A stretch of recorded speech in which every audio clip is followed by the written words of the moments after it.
Hi friends, நான் உங்கள் நண்பன் குட்டி. கடலூர் பாதிரிக்குப்பத்தில் இந்த திருப்பதி மல்லிகை ஸ்டோர் ஆரம்பிச்சிருக்காங்க.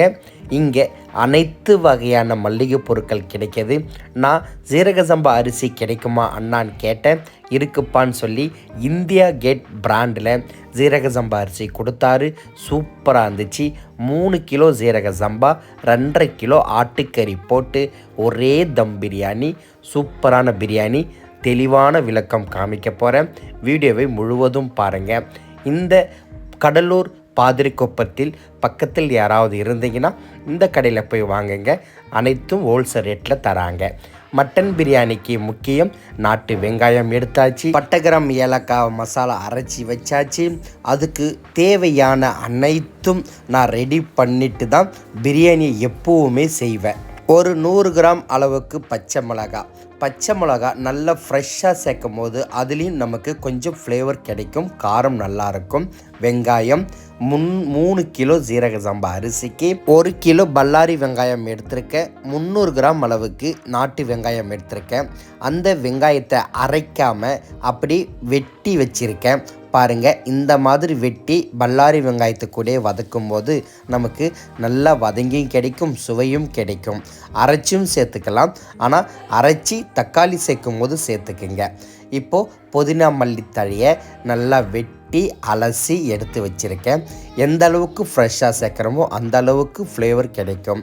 இங்கே பூண்டு 300 கிராம் பூண்டு அரைச்சி வச்சுருக்கேன். இதுக்கு கூடவே 300 கிராம் அளவுக்கு இஞ்சி, அதாவது அரிசி கூட, அதாவது ஒரிஜினல் பிராண்ட் அரிசி கூட சமமான கறி, கூடுதலான கறி சேர்க்கும் போது சரியான ஒரே ரேஷியோவில் இஞ்சி பூண்டு சாந்து சேர்த்துக்குங்க. கல் உப்பு தான் பிரியாணிக்கு சேர்த்துக்கணும். நான் கைப்பிடி கணக்கு சொல்வேன். ஒரு கைப்பிடி 40 கிராமு, 3 கிலோ அரிசிக்கு 3 கைப்பிடி உப்பு, 2.5 கிலோ கறிக்கு 1.25 கைப்பிடி உப்பு வீடியோவில் தெளிவாக சொல்கிறேன். இங்கே 1-200 தக்காளி வெட்டி வச்சிருக்கேன். அப்புறம் தயிர் நம்ம 1 கிலோவுக்கு 100 கிராம் கணக்கில் 300 கிராம் அளவுக்கு கெட்டியான தயிர் எடுத்து வச்சுருக்கேன். அப்புறம் எலுமிச்சப்பழச்சாறு, இது நல்லா பெரிய பழமாக 2 பழம் எடுத்து புழிஞ்சி வச்சுருக்கேன். விதை இல்லாமல் நீங்கள் சேர்த்துக்குங்க. மணமான சீரக சம்பா அரிசி இந்தியா கேட் பிராண்டு ரொம்ப நல்லா இருந்துச்சு. இதிலே இன்னும் நிறைய டபுள் டியர் அப்படின்னு சொல்லி நிறைய பிராண்ட் இருக்குது. கண்டிப்பாக நல்ல ஒரு குவாலிட்டியான அரிசியை கேட்டு வாங்கி செய்யுங்க. ஜிஆர்பி நெய், இந்த நெய் அதிக மனம் கிடைக்கும், சாப்பிட ருசியாகவும் இருக்கும். இது நம்ம ஒரு 150 கிராம் அளவுக்கு சேர்த்துக்கிறோம். இன்றைக்கி சுத்தமான கோல்ட் வின்னரில் செய்ய போகிறோம். நல்லா செய்ய போகிறோம். பிரியாணி ருசியாக செய்ய போகிறோம். இது அரிசி அளக்கிற பாத்திரம். 3 கிலோ அரிசியை இதில் அளந்துக்கிட்டேன். ஒரு பாத்திரம் 1 கிலோ அளவுக்கு வந்துச்சு. 3 பாத்திரம், 1க்கு 1.25 தண்ணி, கரெக்டாக 3.25 தண்ணி ஊற்றின சாதம் சூப்பராக உதிரியாக கிடச்சிச்சு. இந்த தம்பிக்கு தான் பிறந்த நாள். இவர் தான் என் தங்கச்சி பையன். இவருக்காக தான் இந்த பிரியாணி செய்கிறோம். அவர் பிரியாணி செய்கிறனோ அவர் சந்தோஷம் தாங்க முடியல. இந்த மாதிரி அரிசியை அளந்து ஒரு பாத்திரத்தில் வச்சு, ஆனால் சீரக சம்பா அரிசியை முன்னாடியே ஊற வைக்கக்கூடாது. வீடியோவை முழுவதும் பாருங்கள். கண்டிப்பாக தெளிவாக சூப்பராக சொல்கிறேன். இந்த தம்பிக்கு ஒரு பிறந்தநாள் வாழ்த்து நீங்கள் சொல்லுங்கள். அரிசியை அளந்து ஒரு பாத்திரத்தில் வச்சுட்டு நம்ம பிரியாணி செய்ய ஆரம்பிச்சிட வேண்டியது தான். இந்த பிறந்தநாள் காணும் தம்பி பூனையை பார்த்து பாருங்கன்னு சொல்கிறாரு. அங்கே ஒரு பூனை செவுத்து மேலே அப்படியே நடந்து போய்கிட்டே இருக்குது. ஆனால் நம்ம இன்றைக்கி ஆட்டுக்கறி பிரியாணி தான் செய்ய போகிறோம். வாங்க பார்க்கலாம். 3 கிலோ அரிசி, 2.5 கிலோ மட்டன், மொத்தம் 5.5 கிலோ, 6 கிலோ 7 கிலோ அளவுக்கு ஒரு வட்டா எடுத்தாச்சு. இந்த அடுப்பை பற்ற வச்சுட்டு லேசாக எரிஞ்சு கந்து விழுற அளவுக்கு நீங்கள் பிடிச்ச பிறகு தான் வட்டாவை வைக்கணும். இதே அளவு ஜக்கில் கரெக்டாக 1/2 லிட்டர் அளவுக்கு எண்ணெய் ஊற்றி அளந்து இப்போது சேர்த்து செய்ய போகிறோம். கண்டிப்பாக பிரியாணிக்கு அளவு ரொம்ப முக்கியம். அதை விட ஃபிசிக்கலான வேலை முக்கியம். இதை தான் நான் என் வளர்ந்து வரும் மாதங்களுக்கு சொல்ல வந்திருக்கேன். மட்டனை முன்னாடி கொஞ்சமாக தண்ணி ஊற்றி உப்பே சேர்க்காம உங்களுக்கு 3/4 பதம் அளவுக்கு வேக வச்சு எடுத்து வச்சுருக்கேன். அதாவது மட்டனு கண்டிப்பாக நீங்கள் தனியாக வேக வச்சு சேர்த்துக்கினா தான் உங்களுக்கு பிரியாணியில் சாப்பிட சரியான பக்குவம் கிடைக்கும். இந்த மாதிரி ரொம்ப அதிகமாக உடையாமல் ஒரு 3/4 பதம் அளவுக்கு உடையிற அளவுக்கு வேக வச்சுக்கிங்க. இப்போது நமக்கு அடுப்பு நல்லா எரிஞ்சு அந்த கந்து லேசாக விழுந்து இப்போ கலகலன்னு எரியுது. இப்போது வட்டாவை எடுத்து வச்சுக்கிறோம். இவர் பேர் குக்கன், வளர்ந்து வரும் மாஸ்டர். இப்போது தனியாக ஒரு ஹோட்டல் கடையில் பிரியாணி, பரோட்டா, ரைஸுன்னு சொல்லி செம்மையாக வேலை செஞ்சிட்ருக்காரு. ஆரம்ப காலகட்டத்தில் என்னுடன் ஒரு உயிர் நண்பனாக பணியாற்றினார். இந்த ஜீரக சம்பா அரிசி செய்ய நெய் சேர்த்திங்கன்னா நல்ல வாசனை கிடைக்கும், சாப்பிடும் ரொம்ப பிடிக்கும். இப்போது 1/2 லிட்டர் எண்ணெய் சேர்த்து அது கூட 100 கிராம் அளவுக்கு நெய் சேர்த்து இப்போது நம்ம அரைச்ச பட்டை கிராம்பு ஏலக்காவை இங்கே சேர்க்கக்கூடாது. எண்ணெயில் சேர்த்திங்கன்னா உங்களுக்கு கலர் மாறிடும், தீச்சல் பிடிக்கும். அதை எங்கே சேர்க்கணும் வீடியோவில் காமிக்கிறேன். ஒரு 150 கிராம் அளவுக்கு பச்சை மிளகாயை மிதமான சூட்டில் சேர்த்து இது கூட உடனே வெட்டி வச்சுருந்த பல்லாரியை சேர்த்துக்கிறோம். எப்பவும் நம் பிரியாணிக்கு வெங்காயத்தை பொன்னிறமாக வதக்கணும், நல்லா வதங்கணும்.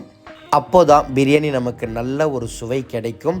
பிரியாணி சீக்கிரமாக ஒரு நீர்த்த மாதிரியோ கெட்டு போன மாதிரியோ வராது. இந்த வெங்காயத்தை வதக்கும் போது தான் அந்த ஜீரக சம்பா அரிசியை ஊற வைக்கணும். நான் எப்போவுமே எல்லா அரிசியுமே ஊற வச்சுட்டு தான் அடுப்பு பற்ற வச்சு பிரியாணி செய்வேன். ஆனால் இந்த மணமான ஜீரக சம்பா அரிசி வெங்காயத்துக்கு போட்டு அரைப்பதம் வதக்கும் போது நீங்கள் ஊற வைக்கணும். ஏன்னா அவ்வளோ சீக்கிரமாக உறிஞ்சி கொள்ளும் தன்மை உள்ள அரிசி. தண்ணியை ஊற்றி முன்னாடியே நல்லா பிசைஞ்சி அந்த கொழகொழப்பாக இருக்கிற கஞ்சித்தன்மையான ஒரு பக்குவத்தை எடுத்திங்கன்னா உங்களுக்கு நல்ல ஒரு உதிரித்தன்மை கிடைக்கும். அந்த பல்லாரி வெங்காயம் கொஞ்சம் வதங்கின உடனே நம்ம வெட்டி வச்சுருந்த அந்த நாட்டு வெங்காயத்தை கூட சேர்த்துக்கிறோம். அது கூடவே புதினா மல்லித்தழையை சேர்த்து நல்லா வதக்கும் போது நமக்கு ஒரு நல்ல ஃப்ளேவர் கிடைக்கும். வெங்காயம் பொன்னிறமாக வதங்கின உடனே அரைச்சி வச்சுருந்த பூண்டு, இஞ்சி சாந்தை சேர்த்து அப்படியே அடி பிடிக்காமல் பொறுமையான அனல் பதத்தில் வதக்கணும். உங்களுக்கு லேசாக அடி பிடிக்கிற மாதிரியா இருந்தால் நீங்கள் இந்த இடத்துல தயிர் சேர்த்துக்கலாம். எந்த அளவுக்கு அந்த பச்சை வாசனை போய் வதங்கி எண்ணெய் பிரிஞ்சு வந்து அதுக்கப்புறம் நீங்கள் தக்காளி சேர்த்துக்கிறீங்களோ அந்த அளவுக்கு பிரியாணி வாசனையும் சுவையும் கிடைக்கும். இப்போது இஞ்சி பூண்டு வதங்கும் போதே அளவுள்ள உப்பு சேர்த்திங்கன்னா உங்களுக்கு நல்ல ஒரு பிரியாணி ஃப்ளேவர் இதே இடத்துல தெரியும். இப்போது நம்ம அந்த வேக வச்ச கறியிலேருந்து அந்த ஜூஸ் தண்ணியை தனியாக எடுத்து வச்சுக்கணும். நம்ம அரிசி அளந்த அளவு பாத்திரத்தில் எடுத்து வச்சுக்கணும். இந்த தண்ணியை சேர்த்தாதான் உங்களுக்கு அதிக ருசியே கிடைக்கும். 3 கிலோ அரிசிக்கு 3 கைப்பிடி உப்பு, 1 கைப்பிடி 40 கிராமு கரெக்டாக சேர்த்துக்குங்க. கறிக்கு தனியாக உப்பு சேர்த்துக்கணும். இப்போது அந்த இஞ்சி பூண்டு வதங்கும் போது லேசாக அடி பிடிக்கிற மாதிரி இருந்துச்சு. நான் தயிர் சேர்த்து வதக்கும் போது அடி பிடிக்காமல் நல்லா வதங்கி எண்ணெய் பிரிஞ்சு கிடைக்கும். அப்புறம் தக்காளியை சேர்த்துக்கிறோம். தக்காளியை சேர்த்து இது கூடவே நம்ம அந்த வேக வச்சிருந்த கறி நல்லா சேர்த்து தக்காளி குழைய நமக்கு அந்த கறி வதங்கும் போது மசாலாலாம் அந்த கறியில் நல்லா ஏறி சாப்பிட நமக்கு ஒரு தனித்துவமான டேஸ்ட்டு கிடைக்கும். எலுமிச்சைப்பழச்சாறு இதை சேர்த்துக்கிறோம். புளிப்பு கண்டிப்பாக சேர்த்துக்கணும். பிரியாணி அப்போ தான் சாப்பிட நமக்கு நல்ல ஒரு பக்குவம் கிடைக்கும். இப்போது சேர்க்குற உப்பு கறிக்கு நான் கறியை வேக வைக்கும் போது உப்பு சேர்க்குறேன். உங்களுக்கு காமிக்கணுன்றதுக்காக இந்த இடத்துல சேர்த்துக்கிட்டேன். இப்போது பட்டை கிராம் அரைச்ச பவுடரை இந்த இடத்துல சேர்க்கும் போது நமக்கு நல்ல வாசனையும் கிடைக்கும், அந்த கலரும் மாறாது. கண்டிப்பாக இந்த மாதிரி அரைச்சி சேர்த்து பாருங்கள். இந்த பட்டை கிராம் அரைச்ச ரேஷியோ அளவு என் சேனல் வீடியோவில் இருக்குது, நான் டிஸ்கிரிப்ஷன்லேயும் கொடுக்குறேன். இப்போது அந்த தக்காளி நல்லா வதங்கி அந்த எண்ணெய் பிரிஞ்சு வந்த உடனே நம்ம அளந்த பாத்திரத்தில் முதல்ல ஃபஸ்ட்டு வேக வச்சு அந்த ஜூஸ் தண்ணியை சேர்த்துக்கிறோம். நான் முன்னாடி சொன்ன மாதிரி 3 பாத்திரம் அரிசி, 1க்கு 1.25 3/4 தண்ணி ஊற்றி நல்லா கொதி வந்த உடனே இப்போது அரிசியை சேர்த்துக்கிறோம். நல்லா புரிஞ்சுக்கிங்க, மட்டனை வெங்காயம் தக்காளி இஞ்சி பூண்டு சாந்து வதங்கும் போதும் சேர்த்து வதக்கலாம். ஆனால் உங்களுக்கு வதங்க வேக ரொம்ப லேட் ஆகும். உங்களுடைய அளவுகள் மாறும், தண்ணி அளவு மாறும். நீங்கள் கறியை தனியாக முக்கால் பதம் வேக வச்சு இந்த மாதிரி சேர்த்து செய்யும் போது உங்களுக்கு சரியான அளவு சரியான பதம் கறி நல்லா வெந்து நமக்கு கிடைக்கும். இப்போது அந்த அரிசியும் தண்ணியும் ஒன்றா சேர அப்படியே அனலை கீழே குறைச்சிக்கிட்டே இருக்கிறேன். இந்த சீரக சம்பா அரிசி நமக்கு தண்ணி கூட வேகும்போது வெந்த மாதிரியே தெரியாது, அப்படியே போட்ட மாதிரியே தான் இருக்கும். ஆனால் நீங்கள் அந்த தம் போடும்போது தான் அந்த இடத்துல தான் உங்களுக்கு பூத்து நல்லா வெந்து சூப்பராக கிடைக்கும். ரொம்ப டைம் ஆகிடுச்சு, மணி 7:30 ஆகிடுச்சு, இருட்டி போயிடுச்சு. சரியான முறையில் வீடியோ எடுக்க முடியல. உங்களுக்காக நல்ல தெளிவாக காமிக்கணும்னு சொல்லிட்டு பொறுமையாக எடுத்தேன். டைம் ஆனதுனால ரொம்ப இருட்டி போனதுனால நம்ம கொஞ்சம் அவசரமாக செய்ய வேண்டிய சூழ்நிலை ஆகிடுச்சு. இந்த மாதிரி கடைசியில் அனலை குறைச்சி நல்லா புரிஞ்சுக்கிங்க. நமக்கு தம்மில் தான் இந்த அரிசி வேகும், தம்மில் தான் இந்த அரிசி சாஃப்டாகும், பூத்து கிடைக்கும். நீங்கள் தம் போடும்போது கொஞ்சம் அந்த நெருப்பு கந்தை அதிகமாக சேர்த்துக்குங்க. இப்போ நல்லா நமக்கு தம் ஆகி கரெக்டாக 20 நிமிஷத்துலேருந்து அரை மணி நேரம் தம் விட்டு எடுத்து அப்படியே உடச்சி பார்த்தா நமக்கு நல்ல ஜூஸியாக பிரியாணி சூப்பராக இருந்துச்சு.